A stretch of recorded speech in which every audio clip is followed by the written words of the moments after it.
Hello everyone, welcome back into a new video. So मैं फिर से कंटिन्यू करने जा रहा हूँ हमारा जो एनसीईआरटी क्लास सिक्स्थ से लेके +2 तक की जो क्वेश्चन आंसर सीरीज चली हुई है for UPSC all state PCS, India के जितने भी स्टेट के पीसीएस होते हैं और ऑल इंडिया गवर्नमेंट एग्ज़ाम जितने भी ए ग्रेड से लेके डी ग्रेड तक के एग्ज़ाम होते हैं, सारे के सारे एग्ज़ाम इसमें कवर हो जाएंगे। मेरा खुद इस सालों में 7-8 सालों का एक्सपीरियंस है, तो उसी के बेस पे मैंने क्वेश्चन बनाए।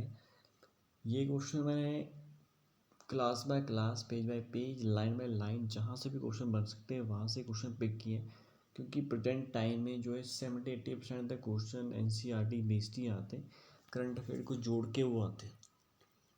ठीक है, सो आपको 100% इन क्वेश्चन के ऊपर रिलाय करना है। सो अगर वीडियो इन्फॉर्मेटिव लगे तो चैनल को जरूर सब्सक्राइब करिए, एक लाइक तो बनता है यार, इतने मेहनत करिए।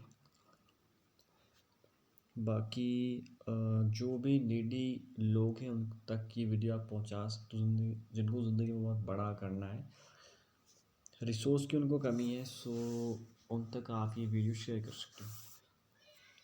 तो चलिए टाइम वेस्ट नहीं करते और शुरू करते हैं क्वेश्चन। तो क्वेश्चन 11,051 से आज शुरू करने जा रहे हैं।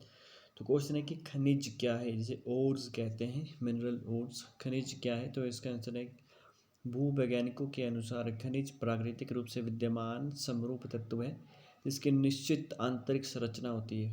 तो खनिज क्या है? भूवैज्ञानिकों के अनुसार खनिज प्राकृतिक रूप से विद्यमान समरूप तत्व है जिसकी जो है निश्चित आंतरिक संरचना होती है। निश्चित आंतरिक संरचना होती है, ये याद रखना है। एग्जामिनर यहाँ पे अनिश्चित आंतरिक संरचना डाल देगा, ठीक है, आपका क्वेश्चन गलत हो जाएगा। अगला क्वेश्चन है खनिज के कुछ उदाहरण दीजिए। इसका उत्तर जैसे नरम चूना और कठोर हीरा खनिज के उदाहरण हैं। तो नरम चूना और कठोर हीरा जो है खनिज के उदाहरण हैं। अगला क्वेश्चन है खनिजों के वर्गीकरण के आधार पर हम उन्हें कितने भागों में बांट सकते हैं? तो इसका आंसर है उन्हें हम 3 भागों में बांट सकते हैं, धात्विक, अधात्विक व ऊर्जा खनिज।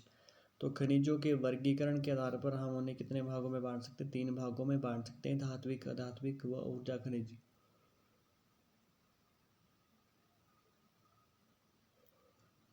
नेक्स्ट क्वेश्चन है कि धात्विक खनिजों में हम किन्हें लेते हैं? तो इसका आंसर है धात्विक खनिज उन्हें कहते हैं जिनमें लोहे के अंश होते हैं। इसमें लोहे के अंश होते हैं और इसके जो उदाहरण हैं जैसे लौह अयस्क, मैंगनीज, निकल आदि होते हैं। तो धात्विक खनिजों में से हम धात्विक खनिजों में हम किन्हें लेते हैं? धात्विक खनिज उन्हें कहते हैं जिनमें लोहे के अंश होते हैं। इसके जो उदाहरण हैं वो हैं लौह अयस्क, जैसे मैंगनीज, निकल आदि धात्विक खनिजों के उदाहरण है, मैंगनीज और निकल। तो अगला क्वेश्चन है अलौह अयस्क कौन से होते हैं? उदाहरण दीजिए। इसका आंसर है तांबा, सीसा, जस्ता, बॉक्साइड। अलौह अयस्क कौन से हैं? तांबा भी है, सीसा भी है, जस्ता भी है और बॉक्साइड, ये अलौह अयस्क है।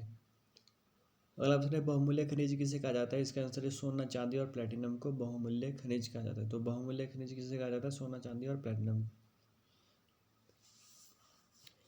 अगला प्रश्न है अधात्विक खनिजों के कुछ उदाहरण दीजिए। तो इसका आंसर है अभ्रक, नमक, पोटास, सल्फर, चूना पत्थर, संगमरमर और बलुआ पत्थर। तो क्या क्वेश्चन है कि अधात्विक खनिजों के कुछ उदाहरण दीजिए। तो इसका आंसर है अभ्रक, नमक, पोटास, सल्फर, चूना पत्थर, संगमरमर, बलुआ पत्थर अधात्विक खनिजों के उदाहरण है। अगला प्रश्न है ऊर्जा खनिज के कुछ उदाहरण दीजिए। तो इसका आंसर है कोयला, पेट्रोलियम, प्राकृतिक गैस। तो ऊर्जा खनिज के कुछ उदाहरण क्या है? कोयला, पेट्रोलियम और प्राकृतिक गैस। अगला प्रश्न है खनिजों की उपलब्धता कहाँ पर हमें मिलती है? तो इसका आंसर है खनिज अयस्कों में पाए जाते हैं। किसी भी खनिज में अन्य अवयवों या तत्वों के मिश्रण या संचालन हेतु अयस्क शब्द का प्रयोग होता है। तो क्या क्वेश्चन है कि खनिजों की उपलब्धता कहाँ पर हमें मिलती है? तो इसका आंसर है खनिज अयस्कों में पाए जाते हैं। किसी भी खनिज में अन्य अवयवों या तत्वों के मिश्रण या संचयन हेतु अयस्क शब्द का प्रयोग होता है। अगला प्रश्न है कि खनिज किन शैलों में पाए जाते हैं? इसका आंसर है आग्नेय व कायांतरित चट्टानों में, खनिज दरारों, जोड़ों, भ्रंशों व विंदरों में पाए मिलते हैं। तो खनिज किन शाला में पाए जाते हैं? इसका आंसर है आग्नेय व कायांतरित चट्टानों में खनिज दरारों, जोड़ों, भ्रंशों आदि में पाए जाते हैं। 3 प्रकार की जो चट्टानें होती हैं, आग्नेय, अपसादी और कायांतरित। Igneous rock, sedimentary and metamorphic, 3 प्रकार की जो रॉक्स पाई जाती हैं। तो इनमें से फर्स्ट एंड जो थर्ड है कायांतरित, आग्नेय और कायांतरित में जो है खनिज शैलें पाई जाती है। वैसे उसमें भी पाई जाती है लेकिन ज़्यादा इनमें पाई जाती है। अगला क्वेश्चन है कि इन खनिजों का निर्माण किस तरीके से होता है? तो इसका आंसर है जब यह तरल व गैसीय अवस्था में दरारों के सहारे भूपृष्ठ की ओर धकेले जाते हैं, ऊपर आते हुए यह ठंडा होकर जम जाते हैं। तो खनिजों का निर्माण किस तरीके से होता है? जब यह तरल व गैसीय अवस्था में दरारों के सहारे भूपृष्ठ की ओर धकेले जाते हैं तो ऊपर आते हुए यह ठंडा होकर जम जाते हैं। नेक्स्ट क्वेश्चन है कि मुख्य धातुविक खनिज कौन कौन से हैं? तो इसका आंसर है जस्ता, तांबा, जिंक, सिस्सा, सिराओं और जमाओं के रूप में प्राप्त होता है। तो मुख्य धात्विक खनिज कौन से हैं? तो इसका आंसर है जस्ता, तांबा, जिंक, सिस्सा। धात्विक नहीं, ये मुख्य अधात्विक खनिज है। जस्ता, तांबा, जिंक, सिस्सा ये जो है अधात्विक खनिज है। अगला प्रश्न है अत्यधिक ऊष्मा दबाव का परिणाम कौन से खनिज है? तो इसका आंसर है कोयला व कुछ लौह अयस्क का निर्माण लंबी अवधि तक अत्यधिक ऊष्मा व दबाव का परिणाम है। तो अत्यधिक ऊष्मा दबाव का परिणाम कौन से खनिज है? तो कोयला इसका उदाहरण है। कोयला और कुछ लौह अयस्क का निर्माण लंबी अवधि तक अत्यधिक ऊष्मा व दबाव का परिणाम है। अगला प्रश्न है अवसादी चट्टानों में कौन से खनिजों का निर्माण होता है? तो इसका आंसर है अवसादी चट्टानों में दूसरी श्रेणी के खनिजों में जिप्सम, पोटाश, नमक व सोडियम आदि शामिल है। इनका निर्माण विशेषकर शुष्क प्रदेशों में वाष्पीकरण के फलस्वरूप होता है। तो वो सेकंड नंबर की ये चट्टान आ गई, आग्नेय, अवसादी, कायांतरित। तो अवसादी चट्टानों में कौन से खनिजों का निर्माण होता है? अवसादी चट्टानों में दूसरी श्रेणी के खनिजों में जिप्सम, पोटाश, नमक व सोडियम शामिल है। इनका निर्माण विशेषकर शुष्क प्रदेशों में वाष्पीकरण के फलस्वरूप होता है। अगला क्वेश्चन है बॉक्साइट का निर्माण किस प्रकार होता है? तो इसका आंसर है चट्टानों के घुलनशील तत्वों के अपरदन के पश्चात अयस्क वाली अपशिष्ट चट्टानें रह जाती है। बॉक्साइट इसका एक उदाहरण है। तो बॉक्साइट का निर्माण किस प्रकार होता है? तो इसका आंसर है चट्टानों के घुलनशील तत्वों के अपरदन के पश्चात अयस्क वाली अपशिष्ट चट्टानें रह जाती हैं। बॉक्साइट इसका एक उदाहरण है। अगला क्वेश्चन है प्लेसर निक्षेप किसे कहा जाता है? तो इसका आंसर है पहाड़ियों के आधार तथा घाटी तल की रेत में जलोढ़ जमाव के रूप में कुछ खनिज पाए जाते हैं, इन्हीं को प्लेसर निक्षेप कहते हैं। तो प्लेसर निक्षेप किसे कहते हैं? पहाड़ियों के आधार तथा घाटी तल की रेत में जलोढ़ जमाव के रूप में कुछ खनिज पाए जाते हैं, उन्हें प्लेसर निक्षेप कहा जाता है।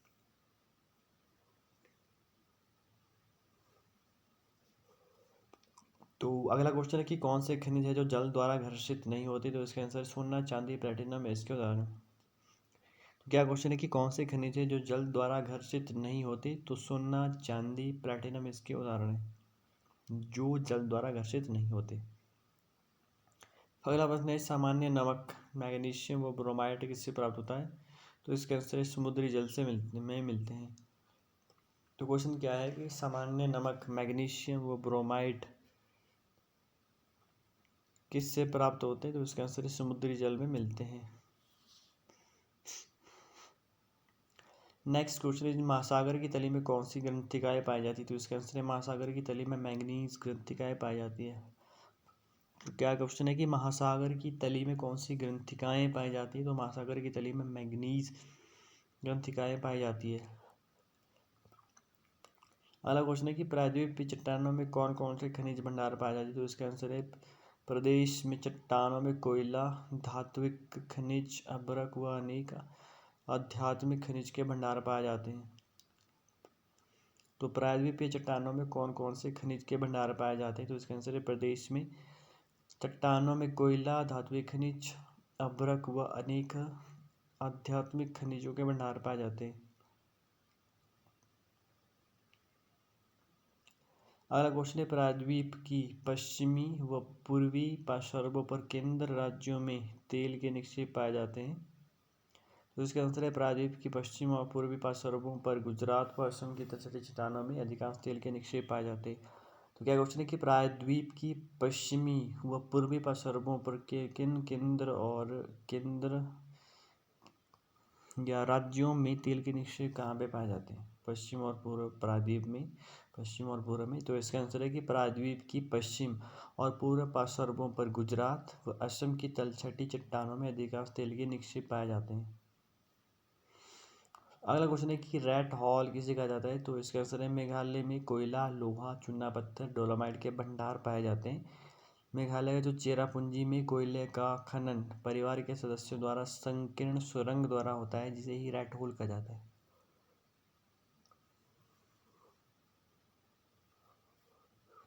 तो क्या क्वेश्चन है, रेड हॉल किसे कहते हैं?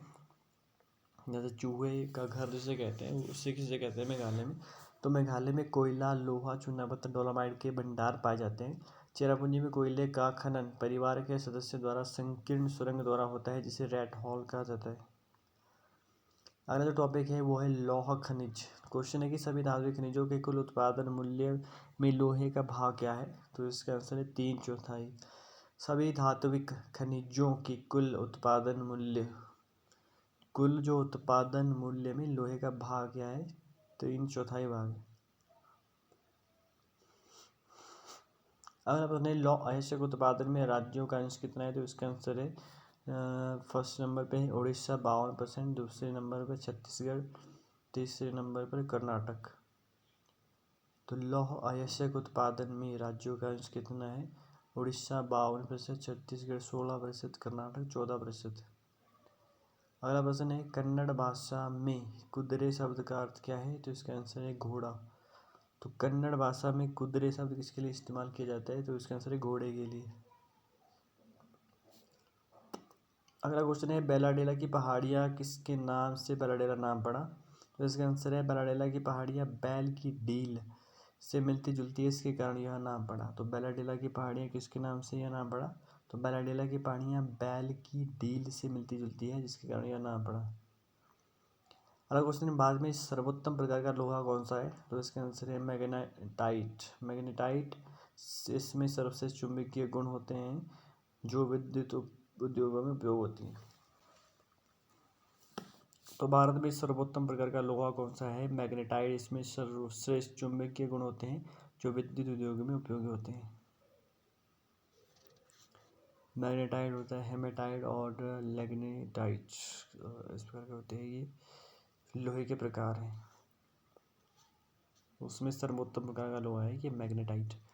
अब उसने हेमेटाइट का भारत में उपयोग किया जाता है। हेमेटाइट जो है दूसरा ये लोहे का प्रकार है। तो इसके आंसर हेमेटाइट सर्वाधिक महत्वपूर्ण औद्योगिक लौह अयस्क है। इसका अधिकतम मात्रा में उपभोग हुआ है, किंतु इसमें लोहे की मात्रा मैग्नेटाइट की अपेक्षा कम होती है।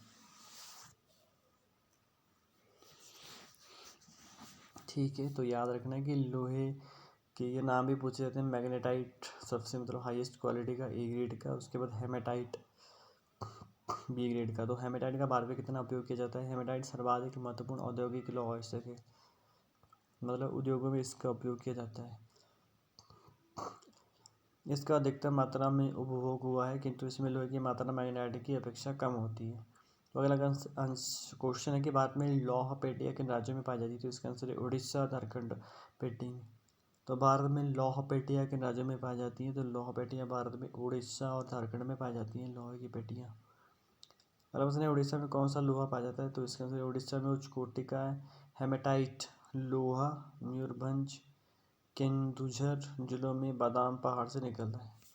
तो उड़ीसा में कौन सा लोहा पाया जाता है? उड़ीसा में उच्च कोटि का हेमेटाइट लोहा मयूरभंज, केन्दुझर जिलों में बादाम पहाड़ से निकलता है।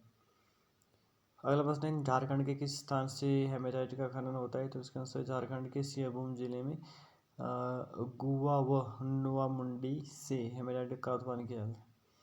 तो झारखंड के किन स्थानों से हेमेटाइट का खनन किया जाता है? झारखंड के सिंहभूम जिले में गुवा व नोआमुंडी से हेमेटाइट का उत्पादन किया जाता है। अगला प्रश्न है दुर्गा, बस्तर, चंद्रपुर, पेटी या पेटी के राज्य में पाई जाती है, तो इसका आंसर है यह पेटी महाराष्ट्र और छत्तीसगढ़ राज्यों के अंतर्गत पाई जाती है। तो दुर्गा, बस्तर, चंद्रपुर, पेटी या पेटी के राज्यों में पाई जाती है, पेटी महाराष्ट्र व छत्तीसगढ़ राज्यों के अंतर्गत पाई जाती है। अगला प्रश्न छत्तीसगढ़ के बस्तर जिले में कौन सा लोहा पाया जाता है, तो इसका आंसर छत्तीसगढ़ के बस्तर जिले में बेलाडेला पहाड़ी में उच्च कोटि का हेमेटाइट पाया जाता है, जिसमें इस गुणवत्ता के लोहे के 14 जवाब मिलते हैं। इसमें इस्पात बनाने वाले सर्वश्रेष्ठ भौतिक गुण विद्यमान होते हैं। इन खदानों विशाखापट्टनम से जापान और दक्षिण कोरिया को निर्यात किया जाता है। तो छत्तीसगढ़ में जो बस्तर जिला है उसमें कौन सा लोहा पाया जाता है, तो उसमें जो है हेमेटाइट पाया जाता है।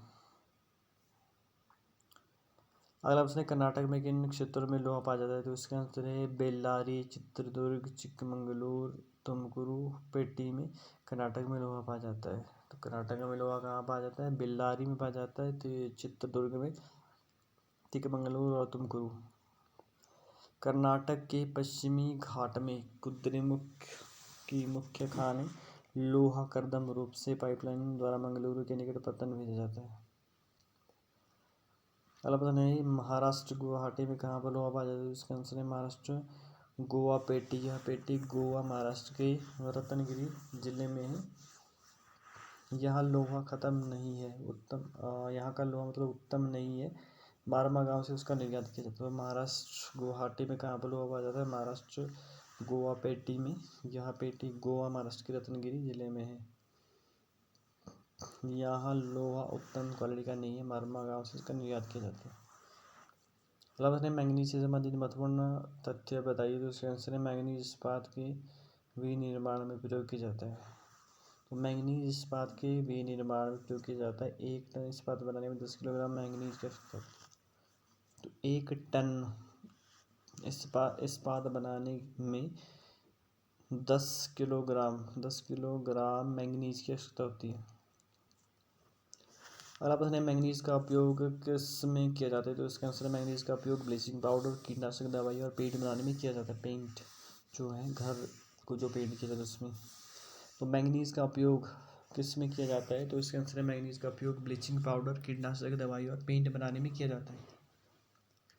अगला प्रश्न है भारत में सबसे बड़ा मैंगनीज उत्पादक राज्य कौन सा है, तो इसका आंसर है भारत में उड़ीसा मैंगनीज का सबसे बड़ा उत्पादक है। 2000 और 2001 के अनुसार 2/3 भाग यहाँ से प्राप्त होता है। तो भारत में सबसे बड़ा मैंगनीज उत्पादक राज्य कौन है, तो वो है उड़ीसा। 2/3 भाग जो है मैंगनीज का उड़ीसा से ही प्राप्त होता है भारत को।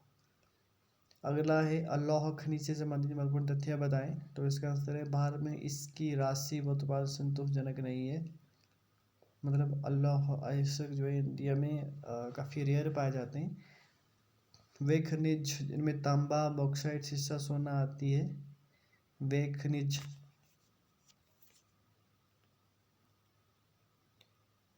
जिनमें तांबा, बॉक्साइट, शीशा, सोना आते हैं। धातु शोधन, इंजीनियरिंग व विद्युत में महत्वपूर्ण भूमिका निभाते हैं। तो अलाव खनिज से संबंधित महत्वपूर्ण तथ्य क्या है, भारत में इसकी राशि व उत्पादन संतोषजनक नहीं है।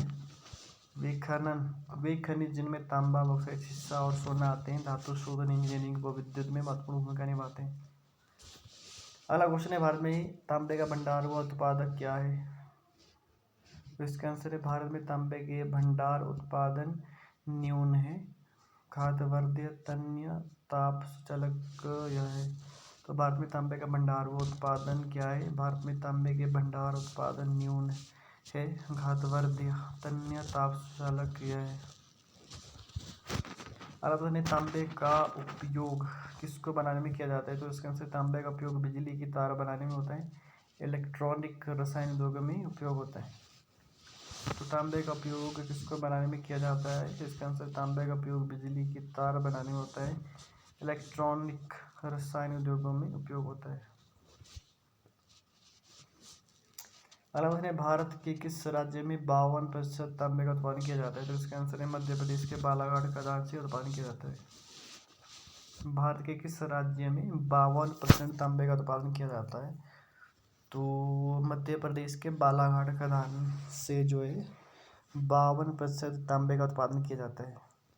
अगला प्रश्न, झारखंड की किस खदान से तांबे का उत्पादन किया जाता है? तो इसका आंसर है झारखंड का सिंहभूम जिला तांबे का मुख्य उत्पादक है। तो झारखंड की किस खदान से तांबे का उत्पादन किया जाता है? तो इसका आंसर है झारखंड का सिंहभूम जिला तांबे का मुख्य उत्पादक है।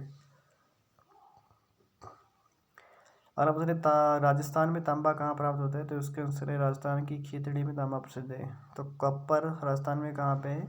तो राजस्थान की खेतड़ी में कॉपर प्रसिद्ध है। अगला प्रश्न है, मध्य प्रदेश में तांबे का प्रमुख उत्पादक क्षेत्र कौन सा है? तो मध्य प्रदेश में मलंज खंड मध्य प्रदेश में तांबा प्रमुखतया पाया जाता है। तो कई बार सीधे क्वेश्चन पूछे जाते हैं कि तांबे का प्रमुख उत्पादक राज्य या क्षेत्र कौन सा है, जो मलंज खंड कहाँ पे है? मैच द फॉलोइंग में आता है कि वो डाल देगा मलंज खंड, उसके आगे ऑप्शन डाल देता है, ठीक है। तो मलंज खंड याद रखना कि मध्य प्रदेश में तांबा उत्पादक जो क्षेत्र है। अगला टॉपिक है वो है बॉक्साइट।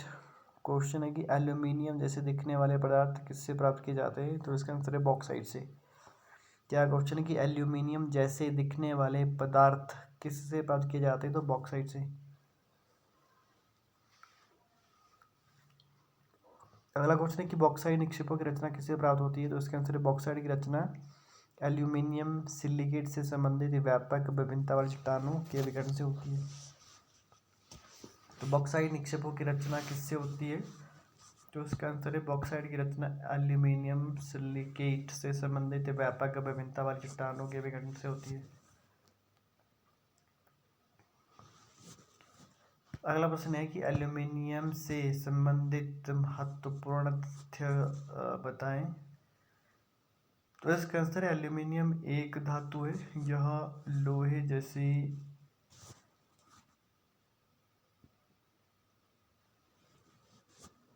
शक्ति के साथ साथ हल्का, लोहे जैसा मतलब सख्त है, ये लोहे जैसा शक्ति के साथ साथ हल्का, वो सुचालक भी है।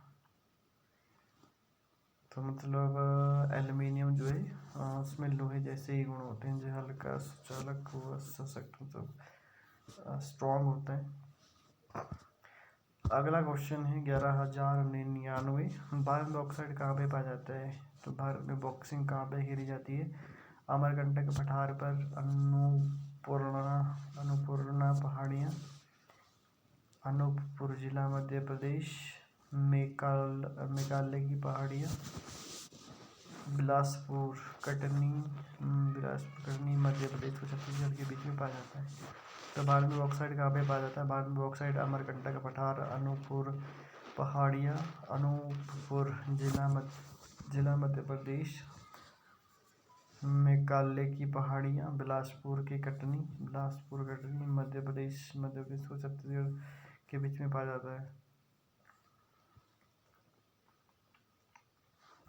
सो आज का लास्ट क्वेश्चन है, भारत में प्रमुख बॉक्साइट उत्पादक राज्य कौन से हैं? तो उसका आंसर है उड़ीसा 49%, गुजरात 24%, झारखंड 9% और छत्तीसगढ़ 8%, महाराष्ट्र 8%। भारत में प्रमुख बॉक्साइट उत्पादक राज्य कौन से हैं? तो फर्स्ट नंबर पर बॉक्साइट में उड़ीसा, दूसरे पर बॉक्साइट में गुजरात, उड़ीसा, गुजरात, झारखंड, छत्तीसगढ़।